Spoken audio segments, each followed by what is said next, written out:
الكريم بسم الله الرحمن الرحيم ألف لام را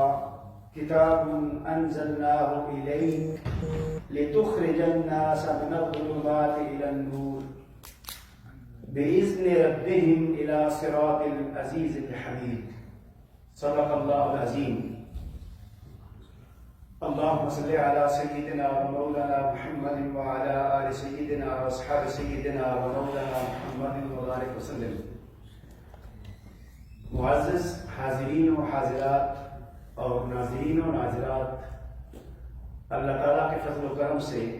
آج ہم نے 2.25 سپارے جو ہیں وہ سماعت کیے ہیں، تو کل سے انشاءاللہ ٹائم کم ہو جائے گا انشاءاللہ.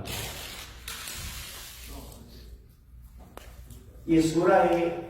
ابراہیم کا آغاز ہے. اللہ کریم نے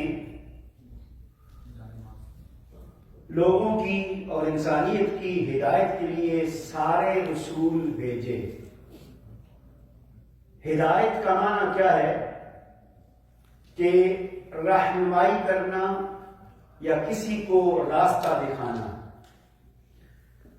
اور شرعی اعتبار سے اس کا معنی ہے بیان و طریق الحق و توفیق لقبولہ. شرعاً ہدایت کا معنی ہے کہ حق کے راستے کو بیان کرنا تاکہ لوگ اس کو اختیار کر لیں. تو جو آیت کریمہ میں نے تلاوت کی ہے، اس میں اللہ کریم فرما رہے ہیں، یہ حروف مقطعات سے شروع ہوتی ہے، لیکن حضرت ابن عباس رضی اللہ تعالیٰ عنہ اور حضرت الضحاک رضی اللہ تعالیٰ عنہ اور دیگر بعض صحابہ اور تابعین نے اس کی تفسیر بیان کی ہے کہ الف سے مراد اللہ فرما رہے ہیں انا، لام سے مراد اللہ یعنی انا اللہ، میں اللہ ہوں، را سے مراد ارا، میں دیکھتا ہوں. کیا دیکھتا ہوں؟ کتاب انزلناہ الیک، کہ اے میرے محبوب یہ جو کتاب یعنی قرآن کریم آپ کی طرف ہم نے نازل کی ہے، یہ کیوں نازل کی ہے، اس کا سبب کیا ہے، یہ کیوں بھیجی ہے. اگلے الفاظ میں اللہ کریم قرآن کریم کے نزول کی علت اور سبب بیان فرما رہے ہیں. لِتُخْرِجَ النَّاسَ مِنَ الظُّلُمَاتِ إِلَى النُّورِ، تاکہ آپ لوگوں کو کفر کی تاریکیوں سے نکال کر ایمان کے نور کی جانب لے آئیں. بِإِذْنِ رَبِّهِمْ إِلَى صِرَاطِ الْعَزِيزِ الْحَمِيدِ، مزید یہ کہ ان کے رب کے حکم سے اس کی راہ کی طرف لائیں جو غلبہ والا سب خوبیوں والا ہے. اس آیت کریمہ میں جو کلمات ہیں لِتُخْرِجَ النَّاسَ مِنَ الظُّلُمَاتِ إِلَى النُّورِ، اب چونکہ ٹائم اتنا نہیں ہے، میں صرف نام لیتا ہوں کہ اس آیت کریمہ ان کلمات کی تفسیر امام بغوی علیہ رحمہ نے، امام ابن کثیر نے اور امام واحدی نے، امام طبری نے، امام طنطاوی نے اپنی اپنی تفاسیر میں اس کا جو معنی بیان کیا ہے وہ یہ ہے کہ اے میرے حبیب مکرم، آپ اس قرآن کریم کے ذریعے سے، اس قرآن کریم کے وسیلے سے آپ لوگوں کو کفر سے، گمراہی سے، دلالت سے نکال کر ہدایت کی طرف لاتے ہیں. آپ لوگوں کو جو ان کی نافرمانیاں ہیں، جو اللہ سے وہ دور ہو چکے ہیں، جس چیز میں وہ مست ہیں، آپ ان کو ان سے نکال کر اللہ تعالیٰ کے راستے پر لاتے ہیں، ہدایت پر لاتے ہیں، ان کی رہنمائی کرتے ہیں. تو گویا اس آیت کریمہ کی روشنی میں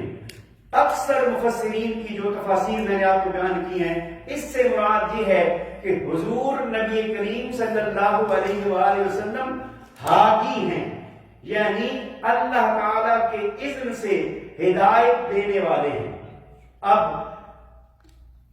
یہ کہنا کہ وہ ہادی نہیں ہے، اس کا پہلا یہ ہے کہ کوئی بھی نبی اور رسول اپنی مرضی سے تو رسول بھی نہیں بن سکتا. اللہ تعالی جس کو چاہے رسالت عطا کرتا ہے، تو جب رسالت بھی اس کی مرضی سے ملتی ہے، اس کے اذن سے ملتی ہے، اسی طرح جو ہدایت رسول دیتے ہیں وہ بھی اللہ تعالیٰ کے اذن سے دیتی ہے. اللہ از خود فی نفسہ ہی ہدایت دینے والا ہے، اور جو نبی اور رسول ہیں وہ اللہ تعالیٰ کے اذن سے، اس کی اجازت سے، اس کی نصرت سے، اس کی مرضی سے ہدایت دینے والے ہیں. اب چونکہ دوسرے مقام پر اللہ کریم نے فرمایا اِنَّكَ لَا تَهْدِي مَنْ أَحْبَبْتَ وَلَكِنَّ اللَّهَ يَهْدِي لِمَنْ يَشَاءُ. اب اس آیت کریمہ کی روشنی میں بعض لوگوں نے یہ کہا کہ معاذ اللہ رسول کریم صلی اللہ علیہ وآلہ وسلم کا ہدایت دینے کا اختیار نہیں ہے، یہ صرف اور صرف اللہ تعالیٰ کو ہے اور ہدایت وہی دیتا ہے.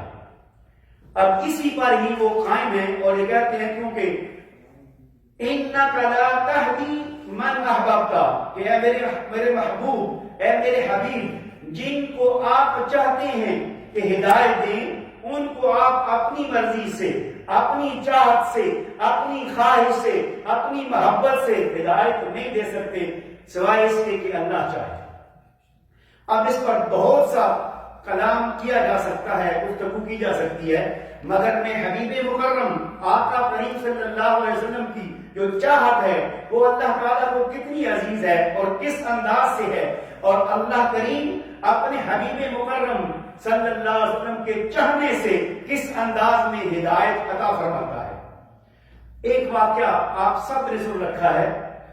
حضور نبی کریم صلی اللہ علیہ وآلہ وسلم نے دعا فرمائی اللہم اعز الاسلام باحد العمرین، کہ اے اللہ دونوں عمروں میں سے، یعنی عمر بن حشام اور عمر بن خطاب رضی اللہ تعالیٰ عنہ، ان دونوں میں سے کسی ایک کے ذریعے سے اسلام کو عزت اور شرف عطا فرما. تھوڑا سا غور کیجئے گا، آقا عرض کر رہے ہیں اللہ کی بارگاہ میں،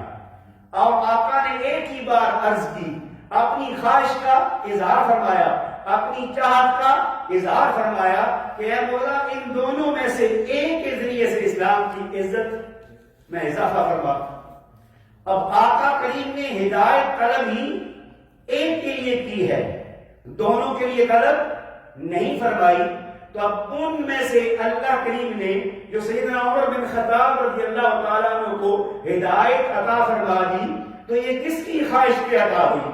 کس کی پسند پہ عطا ہوئی، کس کے چاہنے پر عطا ہوئی. اگر یہ آیت کریمہ کا اطلاق مطلق کیا جائے کہ نہیں، تو پھر یہ کیا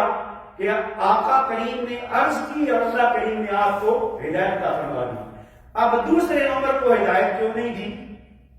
وجہ یہ تھی کہ آقا کریم نے تو عرض کر دی، لیکن ہم نے جب دیکھا کہ کیا بات ہے، سیدنا عمر بن خطاب رضی اللہ تعالیٰ عنہ کے حق میں یہ دعا کیوں قبول ہوئی، اس اپنے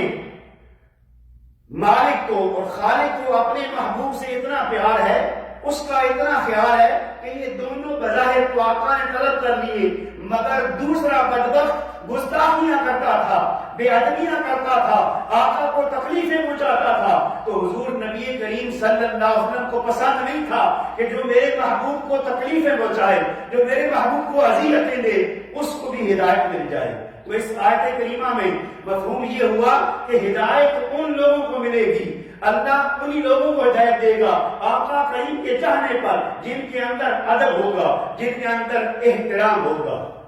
اب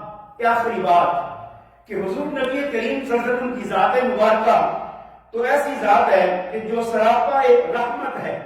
سراپا شفقت ہے، سراپا رافت ہے، عطا کرنے والے ہیں، معاف فرمانے والے ہیں، عفو درگزر کرنے والے ہیں، سب کو معاف کر دیتے ہیں. تو اللہ کریم نے گویا یوں فرمایا محبوب تیرا کیا ہے، تو پتھر کھا کر بھی ان کے لیے دعا کر دیتا ہے، اور جنہوں نے تمہیں مکہ سے نکالا تھا وہ جب تیری گرفت میں آتے ہیں تو ان کو بھی معاف کر دیتا ہے. تیری محبت اور تیری رحمت کے کیا بات ہے، میں اس پر جاؤں تو سب کو چھوڑنا پڑے گا. یہ ہدایت تو اور بات ہے، لیکن آقا کریم اس سے بڑھ کر آگے. ہدایت یہ آغاز ہے لیکن بخشش اس کے بعد ہے. لیکن آقا کریم کی رحمت کا عالم یہ ہے کہ وہ عبداللہ بن ابی جو زندگی پوری مدافعت کرتا رہا، وہ ہدایت یافتہ نہیں تھا، اس کو ہدایت نہیں ملی تھی. اس کے باوجود آقا کریم نے اللہ کی بارگاہ میں عرض کر دی، مولا اس کو بھی معاف کر دے، اس کو بھی بخش دے. تو اللہ کی غیرت جوش میں آئی، فرمایا میرے محبوب آپ اس کے لیے بخشش مانگتے ہیں، میں اس کو معاف نہیں کروں گا، کہا آپ 70 بار بھی بخشش مانگے. تو گویا ہم نقطہ دیکھیں کہ اللہ کریم نے آپ کی یہ دعا قبول کیوں نہ فرمائی، اس لیے کہ وہ چونکہ حضور نبی کریم صلی اللہ علیہ وسلم کا گستاخ تھا،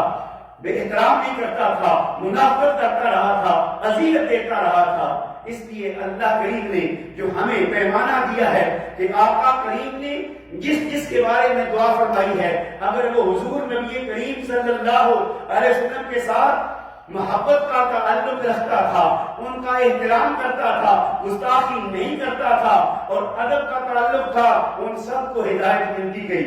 آقا نے ایک بار اللہ کی بارگاہ میں عرض کی تو اللہ کریم نے ہدایت عطا فرما دی. اس پر بے شمار واقعات ہیں اور میں اگر گنتا جاؤں تو وہ پورے نہیں ہو سکتے، لیکن اشارہ اتنا کافی ہے کہ حضور نبی کریم صلی اللہ علیہ وسلم کو اللہ کریم نے ہادی بنا کر بھیجا ہے. وہ ہادی تھے، ہادی ہیں، ہدایت دینے کے لیے آئے تھے اور آج تک ہدایت آپ فرما رہے ہیں. تو اللہ تعالیٰ ہمیں حضور نبی کریم صلی اللہ علیہ وسلم کی جو شانیں ہیں ان کو جس طرح اللہ دکھانا چاہتا ہے اس طرح سمجھنے کی توفیق عطا فرمائے اور ہمیں آقا کریم کی ذات سے محبت اور ان کا احترام کرنے کی توفیق دے. وما علینا الا البلاغ المبین.